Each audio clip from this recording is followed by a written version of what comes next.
It's a beautiful, cold, rainy morning. And this morning, I'm not in the mood of taking pap, milk, or tea. No, no, no. I was craving something different. And this is one of my special. I love making eggs in different forms. So this morning, I was thinking, what am I going to do with egg? I want to eat egg and bread, but I don't want it to be dry or just to be thick. I want it to come as succulent. And I just crack my head. One, two, three. Omo, it enter. What should I do? I went to my fridge. I pick up the butter, tomatoes, onions. I wanted to put fresh pepper, but I say I have the one that will sound very hard. The pepper was really hot, so I have a dried one too at home. So that is what I use. So the first thing you're gonna do is to put your dry pan in your stove, heat it up. After some time, you add butter in it, 1 teaspoon. Well, 1 full spoon of butter is enough. So after slicing the tomato, I'm going to assemble them just like this, and I'll sprinkle just little salt on it because we are going to deal with a lot of things that has salt already. Okay, I'll be using 4 eggs for this recipe. You can as well use 2, but with smaller frying pan. But with this my Odogu frying pan, I'm going to use 4 eggs, and that is it. I've just finished cracking them, and this is the shelly pepper I was talking about. It includes some herbs, so I will add little salt here too. Next thing is to go ahead and whisk them until they are thoroughly combined. And a reminder, please, when you are frying this onions and tomato, remember this recipe, I don't want it to be dry. I want it to be succulent. Yeah, I want it to be moist. That is why I reduce the gas.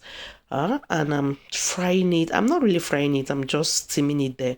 So after 5 minutes, I'll go ahead and lay my cheese and also my ham. And this contains salt. That's why I said earlier, you should please reduce the quantity of salt you add at the beginning. The next thing is to pour in the eggs that I've just whisked, and reduce the light, please. I have mine on number 4. Just forget about it and go and be doing other things. That is what I did. But I forwarded the clips, and now this is how it is looking. Yeah, someone would like to eat it like this. Believe me, it tastes so good, eh? I'm the type of person that will never eat running egg. But this running egg, I don't know. It's like you are eating fresh egg, not raw hard egg or hard egg, sorry.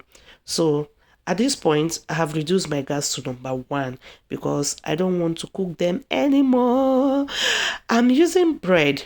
They call it pan here. So I'll just go ahead and divide them into 4 sections so that I can be able to direct them to the bread and without messing the whole egg.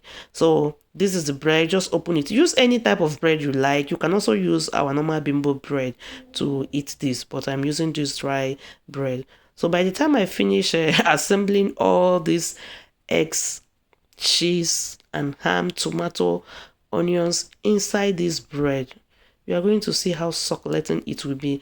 And mind you, this is very hot. The more I am assembling them inside that bread, it's making the bread soft and warm too. This is the first one. I'll go ahead and do the second one because it is for 2 people. Try this recipe, this egg recipe. You would definitely love it. I'm telling you. It came out so juicy, succulent, soft, and tasty. Yes, you can add seasoning if you want, but I didn't add seasoning, and it tastes so good.